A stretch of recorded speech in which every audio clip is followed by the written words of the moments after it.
उद्धव ठाकरे की जो शिवसेना है, क्या भविष्य है उनका? I'm sorry, that's the language I will have to use. Maharashtra ने इस तरीके की, इस प्रकार की, इस प्रपोर्शन की गद्दारी नहीं देखी।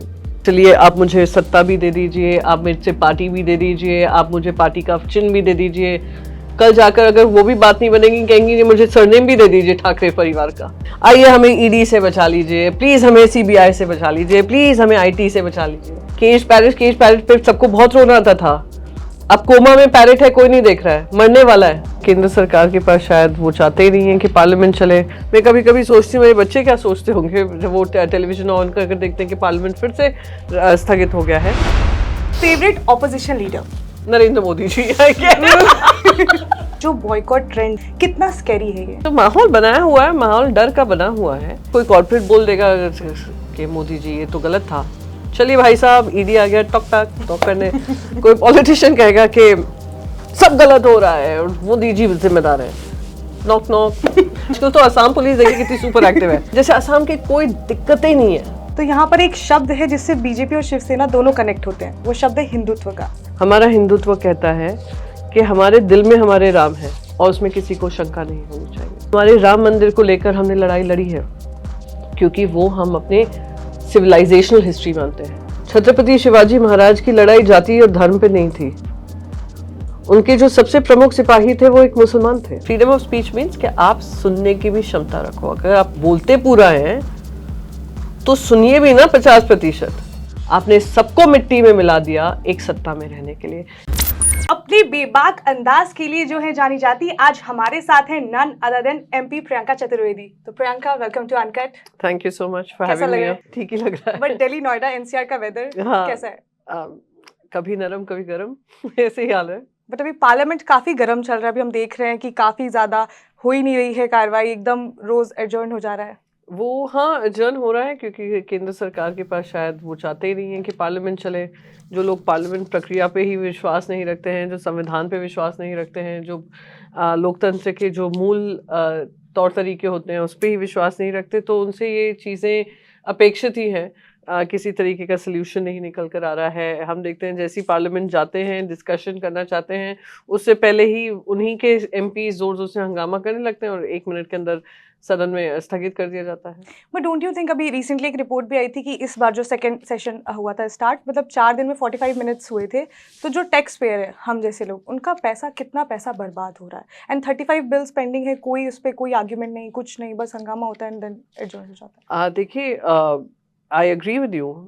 As a citizen of this country मैं भी चाहती हूँ पार्लियामेंट चले।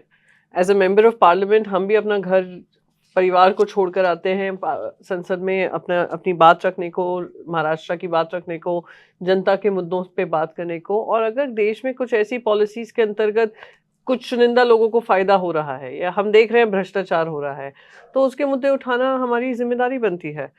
तो पार्लियामेंट का वॉश आउट होना, ये सबसे ज़्यादा महत्वपूर्ण भूमिका उसमें केंद्र सरकार ही निभा रही है। पार्लियामेंट्री अफेयर्स मिनिस्टर जो होते हैं केंद्र सरकार से अपॉइंटेड होते हैं, वो संवाद ही नहीं करना चाहते हैं। वो चाहते हैं विवाद रहे, जैसे जवाबदेही से भाग सकें और जनता के बीच जाकर चिल्ला सकें, देखिए पैसा बर्बाद हो रहा है। पर पैसा बर्बाद कौन कर रहा है? और जो जनता का जमा किया हुआ पैसा है वो शेयर मार्केट में कौन लगवा रहा है? एक समूह में कौन लगवा रहा है? सरकार ही लगा रही है। तो ये आंकड़े सभी को दुखद करते हैं कि हम लोग सब, और एज अ पार्लियामेंटेरियन मुझे दुख होता है। मैं कभी कभी सोचती हूँ मेरे बच्चे क्या सोचते होंगे जब वो टेलीविजन ऑन करके देखते हैं कि पार्लियामेंट फिर से स्थगित हो गया है। तो ये तो सभी के मन में सवाल उठता है। पर मूल मुद्दा ये है कि कौन सदन को चलने नहीं दे रहा है, कौन कार्रवाई नहीं चलने दे रहा है, क्यों हमारी सरकार जवाबदेही से भागती है, अकाउंटेबिलिटी से भागती है। तो ये सवाल अगर जिस दिन जनता जवाब दे देगी और जनता वोट उसी माध्यम से करेगी, तो शायद ये सत्ता पक्ष भी हिलेगा और वो सत्ता पक्ष फिर से विपक्ष में जाकर बैठेगा। अगर हम बात करें सत्ता पक्ष की, तो उनका कहना है कि राहुल गांधी माफी मांगे। वहीं ऑपोजिशन की बात करें तो वो जेपीसी को लेकर अड़े हुए हैं। तो इस पे मेरा सवाल है कि वाई जेपीसी? जेपीसी इसलिए होना चाहिए क्योंकि जेपीसी के अंतर्गत आज हर्षद मेहता स्कैम, शायद आप छोटी बच्ची रही होंगी जब हर्षद मेहता स्कैम हुआ होगा, उस समय पर भी जेपीसी का गठन हुआ था। आज जो हमारे सामने सेबी आप देखती हैं, जो स्टैट्यूटरी बॉडी है, जो देखती है कि स्टॉक मार्केट में किसी तरीके की मैनिपुलेशन नहीं हो रहा है, या शेल कंपनीज स्टॉक मार्केट के थ्रू अपना काले धन को सफ़ेद ना कर रही हों, वो सेबी की जिम्मेदारी होती है। वो जेपीसी के बाद ही हुआ था। फिर केतन मेहता स्कैम होता है, उस पर भी जेपीसी होती है। अब आप देख लिए 2004 से 2014 तक, जब ये लोग विपक्ष में थे, भारतीय जनता पार्टी, 2G हो, रेल हो, ये हो, जो भी स्कैम निकलते थे सबकी जेपीसी की मांग करते थे। बने कि नहीं बने? आप क्यों जवाबदेही से भाग रहे हो? और जेपीसी इसलिए है, एक है सुप्रीम कोर्ट प्रो वोट चल रहा है, सुप्रीम कोर्ट कह रहा है सेबी की किस तरीके से कार्रवाई होती है, पुख्ता है या नहीं, वो आप लोग इन्वेस्टिगेट करिए, वो कमेटी बनी है। यहाँ पर हमें ये पता करना है कि ये कौन सी शेल कंपनियां हैं जो इन्वेस्ट कर रही हैं, क्यों स्टॉक की ओवर प्राइसिंग हो रही है। आप मुझे बताइए, आज आप अपना पैसा एफडी में जमा करने जाएंगे, आपको कितना ब्याज मिलेगा? 4%, 5%, 4%। हाँ। आप चले जाएंगे पीपीएफ, ईपीएफ, जो भी आप बॉन्ड्स, सरकारी बॉन्ड्स, 8% मैक्सिमम। फिर आप क्या कहेंगे कि मेरे पास पैसे हैं, 1000 रुपए हैं, मैं स्टॉक मार्केट में डालती हूँ या मैं म्यूचुअल फंड्स में डालती हूँ। म्यूचुअल फंड मैनेजर्स क्या देखेंगे कि भैया इसमें से अडानी में बहुत पैसा निकल रहा है, 1000% रिटर्न है, 500% रिटर्न है, चलिए 100% रिटर्न है, तो इसमें जनता का पैसा डालते हैं। नेशनलाइज बैंक क्या कर रही है, उनको पे पैसा डाल रही है। पर जब स्टॉक मार्केट का उनका प्राइस ही ओवर वैल्यूड है, तो घाटा किसका होगा? आप लोगों का होगा। तो अगर आप कहें कि ये इम्पोर्टेंट नहीं है कि इसको, कि शेल कंपनीज उस पर पैसा डाल कर उसको बढ़ा रही थी, तो पहले तो ये विदेशी कंपनियां कौन हैं, किसकी हैं, क्यों वो इतना पैसा सिर्फ अडानी समूह में लगा रही हैं? उसमें से 6 कंपनीज हैं जिन्होंने 95% पैसा अपना उसमें डाला हुआ है। तो आपके मन में सवाल नहीं उठेगा, मैं तो 100 रुपए पे एंट्री की थी, आज वो 20 रुपए पे गिर पड़ा है, 80 रुपए मेरे बर्बाद हो गए, तो मैं आपकी आवाज ना उठाऊं? मैं केंद्र से नहीं कहूं कि जांच होनी चाहिए कि सेबी क्या कर रहा था, आरबीआई क्या कर रहा था, हमारा ईडी क्या करता है, हमारा एसएफआईओ क्या करता है, हमारा डीआरआई क्या करता है, हमारा सीबीआई क्या करता है, हमारा इनकम टैक्स क्या करता है, सिर्फ विपक्ष के पीछे भागता है, तो हम उठाएंगे। आपने महिलाओं के सम्मान की बात की है, सरकार आवाज़ उठाती है। अभी विमेन रिजर्वेशन बिल को लेके काफ़ी ज़्यादा बवाल मच रहा है। 26 साल से ये बिल पेंडिंग है। क्या लगता है, जब भी इलेक्शंस होते हैं सब पार्टीज बोलती है बेटी बचाओ बेटी पढ़ाओ, महिलाओं को ये करना चाहिए वो करना चाहिए, पर जब उनके हाथ में पावर देने की बात आती है सब पीछे हो जाते हैं क्योंकि इस तरीके की एक बैरियर्स बना दिए हैं महिलाओं के लिए। आप 1947 में जब हमारा देश आज़ाद हुआ और 1950 में हम रिपब्लिक बने, उसमें कॉन्स्टिट्यूएंट असेंबली ने क्या निर्णय लिया था कि हमारे देशवासियों को ना जेंडर से ना रिलीजन से किसी तरह का भेदभाव नहीं होगा, सबको इक्वल अपॉर्चुनिटीज मिलेगी। आज सबसे प्रोग्रेसिव अगर कॉन्स्टिट्यूशन रहा होगा तो हमारे देश का रहा है और रहेगा भी। उसको अगर स्पिरिट में रखते तो आज महिलाओं के लिए इस तरीके के लिए गेट्स नहीं बन जाते, बैरिकेड्स नहीं लग जाते कि तुम लोग राजनीति में नहीं आ सकती हो, सक्रिय नहीं हो सकती हो। और बार बार इस बात को लाया जाता है 26 साल से पेंडिंग है। पूरी दुनिया भर में आप देख लीजिए, दुनिया भर में जहाँ जहाँ रिजर्वेशन आया है वहाँ वहाँ महिलाओं को फायदा हुआ है और महिलाओं की भागीदारी बढ़ी है। आज देश की 50% हम जनता है और उस 50% जनता में भी अगर वोट करने आती हैं, अपनी जिम्मेदारी समझती हैं, ज़्यादा भागीदारी महिलाओं की होती है। और फिर भी आप लोग अगर इलेक्शन में उनको जगह नहीं देंगे, पॉलिटिकल पार्टीज में स्पेसेस नहीं बनाएंगे, तो ये एक हिपोक्रिटिकल लड़ाई लगती है। अब नेक्स्ट क्वेश्चन ये था, जो लॉ मेकिंग होता है उसमें कितना इम्पैक्ट पड़ता है, क्योंकि पार्लियामेंट में जो महिला पार्लियामेंटेरियन है उनकी संख्या काफ़ी कम है, तो लॉ मेकिंग में उसका क्या असर पड़ता है? देखिए, अगर आप डिसीजन मेकिंग टेबल्स पे, पॉलिसी टेबल्स पे एक मेल पर्सपेक्टिव से महिला का रोल देख रहे हैं तो फर्क पड़ता है। शुरुआत वहीं से होती है कि एक पुरुष डिसाइड कर रहा है। मैं ये नहीं कहती पुरुष हमारे खिलाफ कर रहे हैं, ये कहीं मेरी सोच नहीं है, पर पुरुष अपने लिमिटेड स्कोप में सोचेंगे कि हम महिलाओं के लिए क्या कर रहे हैं। पर अगर एक महिला खुद अपना एक्सपीरियंस, एक्सपोजर और पता होगा कि हम किस चीज से क्या दिक्कतें हैं, वो तुम्हारी पॉलिसी को एनहांस ही करेंगी, कम नहीं करेंगी। और जहां जहां महिलाओं लेड लीडरशिप रही है वहां वहां देश की प्रगति हुई है। आप बाकी दुनिया के भर के देश देख लीजिए, जब जब महिला आगे बढ़ी है वो एक इंक्लूसिव, सबको सोच में रखकर, क्योंकि जब वो गृहिणी काम घर चलाती हैं, वो जॉइंट फैमिली ले लीजिए या न्यूक्लियर फैमिली ले लीजिए, वो सबको ध्यान में रखकर अपना काम करती हैं। और गृहिणी क्या, एक वर्किंग वुमन भी ले लीजिए कि घर की क्या जिम्मेदारी है, काम की क्या जिम्मेदारी है, रिश्ते कैसे निभाने हैं, परिवार, बड़े परिवार में आपसी मतभेद हो कैसे सुलटाने हैं, तो महिला करती है। तो ये क्या, अगर राष्ट्र की संभालने की बात होगी तो महिला क्यों पीछे हटेगी? तो अगर पॉलिसी मेकिंग टेबल से ही उनकी भागीदारी नहीं है, तो जब पॉलिसी आएगी भी उनके इस पर्सपेक्टिव से नहीं आएगी। मेरा नेक्स्ट क्वेश्चन इसलिए आप जितनी भी फीमेल पार्लियामेंटेरियन है, आप लोग जब मिलते हो, चाहे डिफरेंट डिफरेंट पार्टीज के होते हो, साथ में ऐसा होता है कि बैठ के बात करें कि यार क्या चल रहा है पार्टी के अंदर, क्यों नहीं ये रिजर्वेशन पे काम हो रहा है? नहीं, होना चाहिए, नहीं हो रहा है। अच्छा, हम नहीं, लोग बिल्कुल सब नहीं बात इतना करते हो? इतना सब पार्लियामेंट में हम लोग भी सब इतने डिवाइडेड हैं, और उस समय लगता है कि और भी कितने सामने मुद्दे हैं। पर जैसे मैं कहूँगी, आप 2 रीजनल पार्टीज हैं, एक उड़ीसा में, एक वेस्ट बंगाल में। उन लोगों ने कहा कि हम अपने इंटरनली ही हम ये शुरुआत करेंगे जहाँ हम महिलाओं को कॉन्शियसली वो सीट्स देंगे। और उन्होंने किया, जिस वजह से आज लोकसभा में उनकी संख्या बढ़ी है महिलाओं की। तो अगर पॉलिटिकल पार्टीज भी ये करने लग जाएं कि कॉन्शियसली वो महिलाओं को दें, besides just a reservation quota, तो कभी कभी चर्चा तो बहुत कम होती है, क्योंकि बहुत सारी दूसरी चर्चा में खत्म हो जाता है। पर महिलाओं को जो राजनीति में है, अपनी राजनीतिक पक्ष से ऊपर उठकर पहले तो एक इक्वल स्पेस बनाना जरूरी है, उसके बाद हम लड़ झगड़ लें। पर ये जेंडर जस्टिस के लिए और जेंडर इंक्लूजन के लिए ये बहुत महत्वपूर्ण है।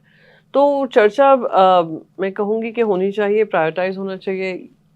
हम लोग जब टीवी पे देखते हैं, लोकसभा टीवी या राज्यसभा टीवी में काफी हीटेड कॉन्वर्सेशन हो रहा होता है, उसके बाद का हमें नहीं पता चलता क्या होता है। तो जब वो हो जाता है हंगामा हंगामा, उसके बाद जब आप लोग बाहर निकलते हो, फिर क्या होता है? नहीं नहीं, वो एक मेरा, मुझे ये ध्यान है, मेरा एक वीडियो काफी वायरल हुआ था, सब मुझसे कहने लगे खिसियानी बिल्ली खम्मा नोचे टाइप्स, कि मैं जब आई भी थी उस समय मैं सस्पेंड हुई थी, और ये अनाउंस हुआ था मैं सस्पेंड हुई थी जोरों से। I was very aggressive about it, angry about it. तो हम लोग कभी कभी भी टेक अ हैंग आउटसाइड, जैसे आपने मेरा वो रूप देखा हो जो बहुत लोगों ने मुझे ट्रोल किया, which is fine, I mean which is absolutely okay. मेरी बहनों ने मेरा मजाक भी बनाया उसको लेकर कि देखो, पहले तो कभी लाइफ में स्कूल टीचर से डांट नहीं खाई, आज पूरे दुनिया देश के सामने डांट खाकर सस्पेंड होकर बाहर बैठी हूँ। तो उन्होंने मजाक भी बनाया वो वीडियो देखकर, बहुत मीम्स भी बने, चलिए बनाए। पर कभी कभी होता है कि हम जब सेंट्रल हॉल जाते हैं, फिर हम कहते हैं कि क्या इतना क्या करने की जरूरत थी, और हम they pull our leg, we pull their leg, but ये होता है कि अब तो ऐसा हो गया कि इट बिकम्स वेरी माइंड में रहता है, कोई रिजॉल्व कुछ नहीं हो रहा है, और मोस्ट ऑफ द खेमे जो हैं बढ़ चुके हैं। तो मतलब ऐसा कभी होता है क्या कि मान लीजिए जो ऑपोजिशन में, जब मान लीजिए जो सत्ता पक्ष में किसी ने बहुत अच्छा बोला और बाहर आके आप उनको बोले अरे आपने तो बहुत अच्छा बोला, ऐसा? हाँ, वो ऐसा होता है इतना? नहीं, एब्सोल्युटली। आई एटलीस्ट मैं तो I sit through the entire, जो भी पार्लियामेंट चल रहा होता है, मैं सवेरे से लेकर शाम तक बैठती हूँ, मैं सबको सुनती हूँ। भले ही वो मेरी ना सुने जब मैं मेरा समय होता है बोलने के लिए, पर मैं सबकी जो स्पीचेस हैं, और इसलिए मैं भी सुनती हूँ क्योंकि इट एनरिचेस मी। आज सत्ता पक्ष के कुछ लोग कुछ बता रहे हैं, हो सकता है वो एंगल मैंने ना देखा हो या वो चीज़ मुझे ना पता हो, it adds to my knowledge, I don't reject it. तो कुछ हैं जो बहुत अच्छा बोलते भी हैं, and I go out and appreciate them. Priyanka, आपने बहुत करीब से कांग्रेस को भी देखा है, आपने बहुत करीब से शिवसेना को भी देखा है, तो कोई एक बात जो कांग्रेस के पास नहीं है शिवसेना के पास है, ऑब्वियसली प्रियंका चतुर्वेदी के अलावा? नहीं, मैं इसमें कोई कंपैरिजन नहीं करना चाहूँगी, सबका अपना अपना तरीका है काम करने का। एंड मैंने एक निर्णय लिया जिसके साथ I am very happy about it. My party, मेरी जिस पार्टी से मैं आती हूँ, उन्होंने मुझे पूरा सम्मान दिया, मेरी बातें जो मैं रखती हूँ वो बोलने का मौका दिया, एक बड़ा प्लेटफॉर्म मुझे दिया, और महाराष्ट्र की आवाज़ बनकर रख सकूँ इस पटल पे आकर, उन्होंने मुझे दिया है। So I am absolutely okay with that. अभी लास्ट 1 साल से जो महाराष्ट्र में चल रहा है, वहाँ की जिस तरह की पॉलिटिक्स चल रही है, उद्धव ठाकरे की जो शिवसेना है, क्या भविष्य है उनका? क्योंकि सब लोग अब इस पे बात कर रहे हैं कि क्या कोई भविष्य है भी कि नहीं। जो बात कर रहा है वो बेवकूफ़ होगा। I am sorry, that's the language I will have to use, क्योंकि उसका भविष्य जो है वो जनता से जुड़ा हुआ भविष्य है। उसका जो भविष्य है वो महाराष्ट्र की सम्मान और महाराष्ट्र की जो रीत रिवाज रहे हैं उसको ध्यान में रखकर है। महाराष्ट्र ने इस तरीके की, इस प्रकार की, इस प्रपोर्शन की गद्दारी नहीं देखी होगी, जहां दिल्ली सल्तनत निर्णय ले रही है कि महाराष्ट्र कैसे चलेगा, और ये नहीं देखा होगा कि महाराष्ट्र का कोई लीडर इस तरीके से गिड़गिड़ा कर आकर कहेगा कि चलिए आप मुझे सत्ता भी दे दीजिए, आप मेरे से पार्टी भी दे दीजिए, आप मुझे पार्टी का चिन्ह भी दे दीजिए। कल जाकर अगर वो भी बात नहीं बनेगी, कहेंगी कि मुझे सरनेम भी दे दीजिए ठाकरे परिवार का। कर सकते हैं, और शायद हो सकता है गृह मंत्री कहें कि हाँ कुछ कोशिश करता हूँ कि वो सरनेम भी आपके हाथ में आ जाए। कुछ कहा नहीं जा सकता, पर हमारा भविष्य स्वर्णिम है। ये जो गद्दारी हुई है ये वहाँ की जनता ने नहीं भूली है। उन्होंने देखा है धोखा हुआ है, इन्होंने देखा है दिल्ली ने ये निर्णय लिया, दिल्ली सल्तनत ने ये निर्णय लिया, तब जाकर महाराष्ट्र में सत्ता का परिवर्तन हुआ। असंवैधानिक है। और मुझे सुप्रीम कोर्ट पे भी पूरी उम्मीद है, जनता पे पूरा पूरा भरोसा है। जब चुनाव आएगा ये सब मुंह की खाएंगे। मेरा एक सवाल इसी से रिलेटेड था कि अचानक से जो थी शिवसेना बट गई 2 भागों में, तो ये सब कुछ इतना अचानक हुआ या पहले से चल रहा था? मतलब अचानक से इतना बड़ा 2 अलग-अलग भागों में किसी पार्टी का बँट जाना, क्या आप लोगों को कोई खबर नहीं थी कि मतलब पता चल रहा था? हो क्या रहा था एग्ज़ैक्टली? क्योंकि हम लोग बाहर से देख रहे थे, हमें तो ये लग रहा था कि आज एक दिन वहाँ पे हैं, कल वहाँ चले गए, फिर अचानक ये हो गया, फिर पार्टी बन गई। जस्ट नहीं, पार्टी एक्चुअली अभी भी नहीं बनी है। मतलब 2 पार्टी तो गुटों में बनाई गई, सल्तनत के पास आकर झुके 10 बार उन्होंने कहा कि प्लीज हमें बचा लीजिए, आइए हमें ईडी से बचा लीजिए, प्लीज हमें सीबीआई से बचा लीजिए, प्लीज हमें आईटी से बचा लीजिए। फिर प्लीज क्योंकि जनता हमारी बात नहीं करी, हम बाई इलेक्शन हारे हैं, प्लीज हमें इलेक्शन का पार्टी का नाम दे दीजिए, प्लीज आकर हमें पार्टी का चिन्ह दे दीजिए। खुद के बलबूते पे क्या किया? सब चुरा कर ही तो किया। अब आप मुझसे कहेंगे हमें पता था या नहीं पता था? पता तो था कि कुछ लोग हैं जो ईडी से डरे जा रहे हैं, उनको वॉशिंग मशीन की जरूरत आ गई है। कब से पता चल रहा था ये सब? जब भी था कि ऐसे बातें सामने आ रही थी, वॉशिंग मशीन में जाने की उनको बड़ी उत्सुकता है, जेल से घबरा रहे। कुछ है, देखिए आज संजय राउत जी हैं, बगैर किसी कारणवश उनको जेल में रखा गया, और उनका वो मैं नहीं कहती हूँ, उनका बेल ऑर्डर कहता है, पीएमएलए कोर्ट कहता है कि जो किया ईडी ने वो इलीगल किया, और एक सिविल केस के डिस्प्यूट में उनका नाम खराब करने की कोशिश की गई। मैं नहीं कह रही हूँ क्योंकि वो मेरे पार्टी के लीडर हैं, पार्टी में उनका बेल ऑर्डर कह रहा है। तो वो कुछ लोग हैं जो घबरा गए, किया होगा कुछ भ्रष्टाचार। और भारतीय जनता पार्टी काम कैसे करती है? आज मेहुल चोकसी को सीबीआई का जो रेड कॉर्नर नोटिस है उसमें से हटा दिया गया है, सीबीआई हार गई उसमें, इंटरपोल ने हटा दिया है।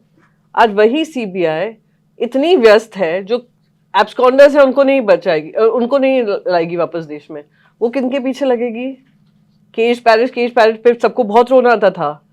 अब कोमा में पैरेट है, कोई नहीं देख रहा है, मरने वाला है, किसी को परवाह नहीं है। तो हम बस यही कहेंगे कि हाँ पता था कि कुछ लोग हैं जो उनको बहुत आतुरता हो रही है वॉशिंग मशीन में धुलने की, धुल गए।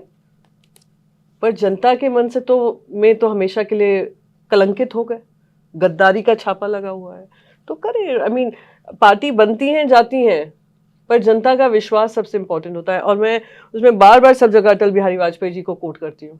एक उनकी भारतीय जनता पार्टी का जमाना था, एक नरेंद्र मोदी जी का जमाना है। वो कहते थे सत्ता आती हैं जाती हैं, पर संविधान के उसूल और प्रजातंत्र के उसूल कभी मिटने नहीं चाहिए।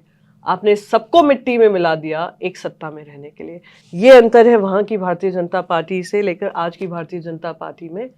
और कोई अगर शिवसेना के अंतर तक की बात करता है तो मैं कहूंगी पहले वो लोग अपने गिरेबान को झांके। आपने बीजेपी और शिवसेना की बात कही, तो यहाँ पर एक शब्द है जिससे बीजेपी और शिवसेना दोनों कनेक्ट होते हैं, वो शब्द है हिंदुत्व का। लेकिन उद्धव ठाकरे जी बार बार बोलते हैं कि हमारा जो हिंदुत्व है वो बीजेपी के हिंदुत्व से अलग है। तो आजकल की राजनीति में जो ये शब्द है हिंदुत्व, पहले तो आप मुझे उसके मायने बताइएगा कि कितना इंपॉर्टेंट हो गया, क्योंकि हर पार्टी इस शब्द को लेकर ही आज अपनी राजनीति कर रही है। नहीं, वो अपनी राजनीति भारतीय जनता पार्टी धर्म को लेकर जनता को भ्रमित कर कर, धर्म का चोला ओढ़कर जनता का विश्वास जीतना चाहती है। हमारा हिंदुत्व क्या है? आज हमारा हिंदुत्व कहता है कि हमारे दिल में हमारे राम है और उसमें किसी को शंका नहीं होनी चाहिए, पर हाथ में सबके काम है। वो भारतीय जनता पार्टी का धर्म नहीं रहा।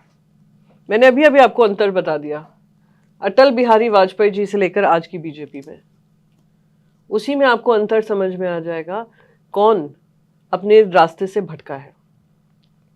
और रही बात धर्म की, कौन सा धर्म ये कहता है कि आप आपस में मतभेद बनाए रखें? आप अगर एक घर के मुखिया हैं, मेरा हिंदू धर्म अगर हम कहें कि नरेंद्र मोदी जी का ये फेवरेट वर्ड है, G20 का स्लोगन है, क्या है? वसुदैव कुटुंबकम। पूरी दुनिया ही मेरा परिवार है। तो अगर आपका दुनिया आपकी परिवार है, तो मैं कहती हूँ भारत से शुरू करते हैं। भारत आपका परिवार है, तो एक परिवार के मुखिया होने के नाते आप भेदभाव करेंगे, आप इसको मजबूत करेंगे और मुझको कमजोर करेंगे। क्या कहेंगे कि नहीं, मैं इसको ज्यादा प्यार करूंगा, तुझको कम करूंगा। कोई कोई माँ करती है ऐसे। आप भारत माता को, माँ जिसका प्रेम सबके लिए होता है, धर्म जो वासुदेव कुटुंबकम कहता है, उसमें आप इस तरीके की घिनौनी राजनीति करते हैं, बंटवारा करते हैं जनता के बीच में। वो आपकी राजनीति को सुहा सकता है, पर मेरी भारत माता को बहुत गंभीर चोट पहुंचा सकता है। और मेरे धर्म वसुदैव कुटुंबकम जो है, उसको आप ध्वस्त करने का काम करते हैं। तो इसीलिए वही हमारा अंतर है।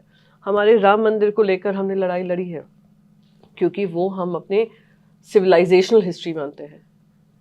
ये हमारे धर्म की जो जीत है, वो धर्म की जीत थी। ये आपके लिए राजनीतिक जीत है। यही अंतर है मेरे हिंदुत्व में और उनके हिंदुत्व में, कि हमने सिविलाइजेशनल जो रॉन्ग हुआ था वो करेक्ट किया, वो सुप्रीम कोर्ट ने किया। आपने जो करेक्ट हुआ है सुप्रीम कोर्ट को, आपने राजनीतिक फायदा उठाकर जनता से वोट मांगा। ये फर्क है। मेरा अगला सवाल ये है कि अभी एक रिसेंटली एक रिपोर्ट आई थी जिसमें बताया था कि महाराष्ट्र में अभी ऐसी 50 ऐसी रैलीज हुई है जिसमें एक स्पेशल कम्युनिटी को टारगेट किया गया, इकोनॉमिकली बॉयकॉट किया गया।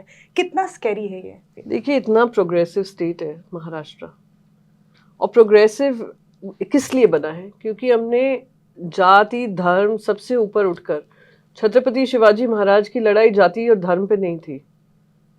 उनके जो सबसे प्रमुख सिपाही थे वो एक मुसलमान थे, तो उनकी लड़ाई ये नहीं थी। उनकी लड़ाई भारत को आगे रखकर कि मेरा देश नहीं किसी तरीके से कमजोर होना चाहिए।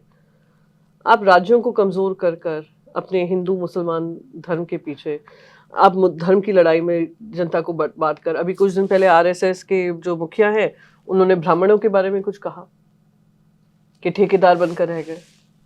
तो यानी इनका आप सोच समझ सकते हैं कि पहले ये धर्म की लड़ाई लड़ाएंगे, फिर जाति की लड़ाई लड़ाएंगे, फिर इकोनॉमिक लड़ाई। वो इकोनॉमिक बॉयकॉट जो है वो क्या है?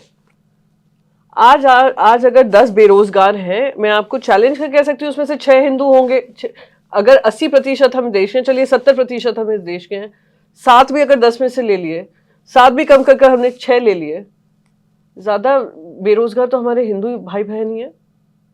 और युवाओं को ये समझने की जरूरत है कि ये आपको भटकाते हैं धर्म की लड़ाई लड़ाने में, पर ये धर्म की लड़ाई नहीं, ये इनकी राजनीति की लड़ाई है कि कैसे हम इनको बांट बांट कर थाली में कुछ हो नहीं खाने को, महंगाई की चोट लगी पड़ी हो, हम उनको इसी में ध्यान भटकाए रखेंगे। तो ये महाराष्ट्र में अगर हो रहा है, तो आप एक इतना प्रोग्रेसिव स्टेट है, तो आप दूसरे राज्यों में समझ सकते हैं क्या एक्सपेरिमेंट चल रहा है। तो क्या ऑपोजिशन से कांग्रेस दूर हो रही है? एक्चुअली अगर आप पार्लियामेंट को फॉलो करेंगी तो आप देखेंगे कि there is never been a more united opposition. 18 parties मिलकर एक ही आवाज में एक ही मांग करें, भले ही कितने भी स्टेट में पर्सनल डिफरेंसेस हों। देखिए, ये साइड में जो कॉम्बिनेशंस चलते रहते हैं, डज नॉट मीन कि कोई पैरेलल कॉम्बिनेशन बन रहा है। एंड सारे यही कहते हैं कि कांग्रेस, क्योंकि एक नेशनल उनका छाप रही है, पूरे देश में उनका वो राज रहा है, तो उनको ये लीडरशिप लेकर, पर लीडरशिप साथ में लेकर ये भी समझने की जरूरत है कहाँ वो डायरेक्ट फाइट में है, कहाँ उनको रीजनल पार्टीज के साथ खड़े रहना है, सेकंड रोल निभाना है। एक है या तो तुम स्टारिंग रोल ले लीजिए या एक सपोर्टिव रोल ले लीजिए। ये कांग्रेस को सब करना पड़ेगा, समझना पड़ेगा। कुछ राज्यों में हम स्टार रोल में हैं, कुछ राज्यों में हम सपोर्टिंग रोल में हैं, और विपक्ष को अगर मजबूत करना है यही फॉर्मूला लगेगा। तो वो अभी 18 पार्टीज टुगेदर फाइट कर रही हैं। अब टीएमसी को भी, भले टीएमसी खड़ी नहीं है उसी सेम उसमें, पर उनके भी मुद्दे सेम ही हैं। तो it's all in the mind. मैं बार बार कहती हूँ, मीडिया बार बार ये कहती है आप लोग अलग थलग है। मैं आपसे पूछ रही हूँ कौन से मुद्दों में हम अलग हैं? कौन से मुद्दे में हम अलग हैं? हम सब एक ही लड़ाई लड़ रहे हैं। लेकिन हम ये भी तो देख सकते, स्टेट में इलेक्शन होगा, जैसे तेलंगाना में, वहाँ पे केसीआर एंड कांग्रेस एक दूसरे के अगेंस्ट में रहेंगे, बट फिर नेक्स्ट 2024 में क्या एक साथ आ पाएंगे? तो इस आएंगे। आप महाविकास अघाड़ी अलायंस कैसे, सबने वो कितना विरोधाभास है, कितना विरोधाभास। आप महाराष्ट्र की जनता से पूछिए कितनी सक्सेसफुल वो एक्सपेरिमेंट रही थी। क्यों सक्सेसफुल हुई? क्योंकि आप अपनी पार्टी आइडियोलॉजी फॉलो करें, कोई नहीं रोक रहा। Party partnership does not mean, आज एक शादी में भी पार्टनरशिप ये नहीं होती है शादी में कि अगर तुम कहो मुझे लाल पसंद है तो मैं लाल ही पसंद करूंगी, तुम कहो मुझे पीला पसंद है तो मैं पीला ही पसंद करूंगी, तुम सीधा डिवोर्स डिवोर्स डिवोर्स स्क्रीम करने लगोगे। एडजस्ट होता है ना। एडजस्ट किन मुद्दों पे होता है कि क्या ज्यादा जरूरी है? परिवार जरूरी है। यहाँ पे क्या परिवार है? संविधान हमारा परिवार है। तो वो संविधान को अपना परिवार मानकर, संविधान को सबसे ऊपर रखकर एडजस्टमेंट होते हैं। तो ये ऐसे बोल रहे हैं, वो वैसे बोल रहे हैं, ये तो चलता रहेगा। पर द बिगर ढांचा जो है संविधान और लोकतंत्र, और उसके लिए सब उस अम्ब्रेला में आएंगे। बीजेपी है एक मजबूत ये है पार्टी है, उसका मतलब ये नहीं है कि हम आपसी मतभेद को छोड़कर हम अपने परिवार को, जो देश का आइडिया है, उसको भूल जाए। अभी हमने सोशल मीडिया की बात की तो यहाँ पे एक वर्ड आता है ऑनलाइन ट्रोलिंग, जिससे आप लोगों को बहुत ज्यादा गुजरना पड़ता है। कैसे डील करते हो उससे? नहीं, अब तो मैं हंस रही हूँ उसके बारे में, पर मैं कभी कभी ऐसा लगता है मेरा मेंटल ब्रेकडाउन हो जाएगा। कभी कभी लगता है डिलीट करो, चाहे फॉरगेट इट ऑल। पर फिर मैंने कहा why should I keep quiet? अगर मैं 10 लोगों को भी मुझसे चिढ़ हो रही है तो यानी मैं कुछ सही कर रही होंगी तभी चिढ़ रहे हैं, या मैं कुछ चुभने की बात कर रही होंगी जो चुभ रहा है, इनके पास जवाब नहीं हो। तो ट्रोलिंग ऐसा हो गया कि पार्ट ऑफ लाइफ हो गया है। बट मेंटल हेल्थ पे तो अफेक्ट पड़ता होता है, बहुत होता है। कभी कभी अब लाइक ऐसे कि मुझे लगता था कि अगर परिवार वालों को पता चलेगा किस तरीके की ट्रोलिंग होती है तो वो लोग कैसे रिएक्ट करेंगे। For example, and I will give you कितना विशुअस ट्रोलिंग हो सकती है। जब मैं सस्पेंड हुई थी तो हम सारे 13 एमपीज थे। हम 13 एमपीज में थरूर साहब थे। थरूर साहब ने आकर हम सबके साथ एक सेल्फी ली थी, जो टाइम्स ऑफ इंडिया पे, हम 13 लोग थे, टाइम्स ऑफ इंडिया पे वो शेयर हुई थी, उसकी स्टोरी थी। किसी ने उसको एडिट कर क्योंकि मैं पहली खड़ी हुई थी, शशि थरूर जी, ऐसा दिख रहा था कि वो मेरे साथ सेल्फी ले रहे हैं। आप समझ सकते हैं कि, और वो इतनी वायरल हुई। मैं हर उस पुरुष से पूछना चाहूंगी कि जब आप उसको फॉरवर्ड कर रहे थे, क्या आपको दिमाग में नहीं लगा कि ये सही फोटो है या गलत फोटो है? मेरी मजाक बनाने से पहले आप सोचिए, आप बगैर अपना दिमाग लगाए किसी महिला के बारे में भेज रहे हैं, ये क्या सही है? कॉन्टेक्स्ट कुछ भी रहा हो कि oh I am just sharing with you, देखो पर किस कॉन्टेक्स्ट में जा रही थी सबको पता है। सिमिलरली मैं हर वो महिला से पूछना चाहूंगी जो आकर मुझसे महिला सशक्तिकरण की तो पूछती हैं, पर वो इस हंसी मजाक में शामिल थी। तो ये मन में, अगर सोसाइटी भी अपने आप को क्वेश्चन करने लग जाए कि हम क्या फॉरवर्ड कर रहे हैं, किस बात के लिए ट्रोल कर रहे हैं, क्या ये कोई मुद्दा भी है ट्रोल करने का, तो शायद आप, और and I hate to say it but it came, that particular photo came to me via family member. तो दुनिया को तो मैं एक्सप्लेन नहीं कर सकती हूँ, पर फैमिली मेंबर को कहा कि अगर आपने भी मुझे भेजने से पहले देखा होता क्या सच्चाई है। हर चीज व्हाट्सएप पे आती है, सच्चाई नहीं है। And it's not so easy for any woman to be where she is without being trolled like this. So ये सारे मैकेनिज्म्स हैं जो करते हैं, कभी कभी दुखी भी करते हैं जब खुद की फैमिली मेंबर्स से भी ऐसी सिमिलर व्हाट्सएप आते हैं, क्योंकि आपकी पॉलिटिकल सोच दूसरी तरफ है। But I have got used to it now. What do you get used to it. Freedom of speech, इसको लेकर आजकल काफी ज्यादा बवाल होता है कि लोग बहुत ज्यादा मिसयूज करते हैं। इस पर मिसयूज भी होता है, डिस्प्रोपोर्शनेट मैल इन्फॉर्मेशन भी दी जाती है, फ्रीडम ऑफ स्पीच की आड़ में उल झलूल बकवास भी की जाती है। पर फ्रीडम ऑफ स्पीच में जैसे कहते हैं कि your hands should stop where your nose begins, वो सेंस ऑफ सेल्फ सेंसरशिप। आज अगर मैं आपके स्टूडियो में आकर बेतुकी बयानबाजी करने लग जाऊं, भाषा का निम्न स्तर की भाषा का इस्तेमाल करने लग जाऊं, क्या मुझे सुहाता है? सो कहीं ना कहीं एक माइंड में वो सेल्फ कंट्रोल होना चाहिए कि ओके ठीक है, I am what I say inside my house to my family may not be acceptable outside the house, and ये, और किसी और को कुछ बोलना चाहती हूँ, there are various ways of making my point। तो freedom of speech का, हाँ, I think होनी चाहिए। Of course you should have that freedom to speak, but freedom to speak the right things। पर जिस तरीके से अगर मैं कहूँ कि आज जैसे एक एक्टर हैं तमिलनाडु में या कहीं एक्टर अभी अरेस्ट हुए हैं, कर्नाटका में कन्नड़ा एक्टर हैं, उन्होंने हिंदुत्व को लेकर कुछ सवाल, I may not agree with this tweet, मुझे हो सकता है मैंने ट्वीट भी नहीं पढ़ा बाय द वे, पर मैंने पढ़ा उनको अरेस्ट कर लिया गया। तो आप क्या फ्रीडम ऑफ स्पीच का हवाला दे रहे हैं? अगर कोई क्रिटिकल हो और आप कहे कि नहीं आप क्रिटिसाइज नहीं कर सकते इसलिए अरेस्ट करें, ये उसका उल्लंघन है। फ्रीडम ऑफ स्पीच मीन्स कि आप सुनने की भी क्षमता रखो। अगर आप बोलते पूरा हैं तो सुनिए भी ना 50%। तो यही है कि फ्रीडम ऑफ स्पीच को मिसयूज होकर, और फ्रीडम ऑफ स्पीच की आड़ में कुछ मिसयूज होते हैं, और कहीं हम देख रहे हैं फ्रीडम ऑफ स्पीच को दबाने का काम हो रहा है। कि अगर आज मैं आपके स्टूडियो में आकर कह दूं कि कुछ कह दूं और उनको पसंद ना आया, आपके घर के बाहर, आपके स्टूडियो के बाहर प्रदर्शन होने लग जाएगा, बॉयकॉट कॉल्स होने लग जाएंगे, आपका शो बॉयकॉट करने लग जाएंगे, अनकट को कोई देखना बंद ऐसा ना हो, ऐसा नहीं,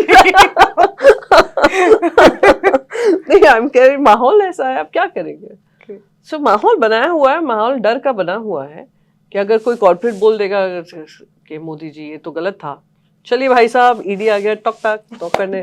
कोई पॉलिटिशियन कहेगा कि सब गलत हो रहा है और मोदी जी जिम्मेदार है, नॉक नॉक।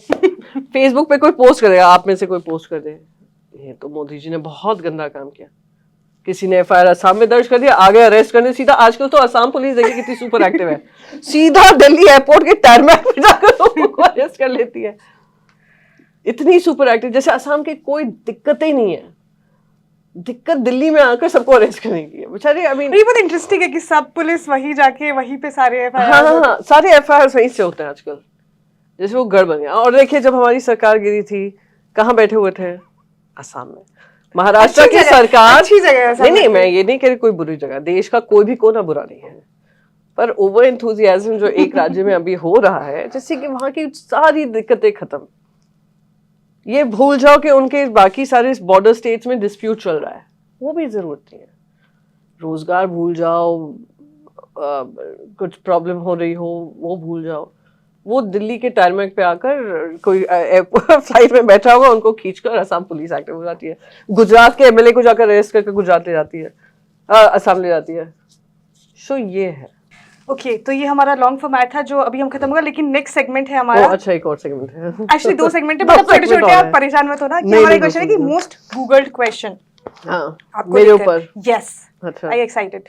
आई guess so. Okay, so Priyanka Chaturvedi का नेट वर्थ क्या है?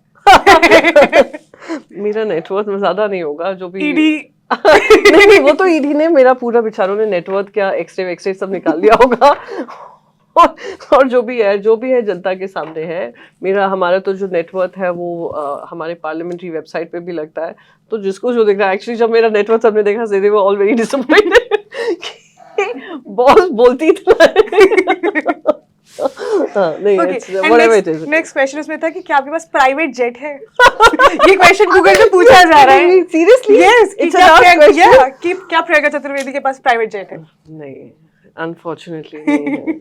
Sad. शायद कभी भगवान ऐसा मौका देंगे, किसी के प्राइवेट जेट में जरूर बैठ जाऊंगी।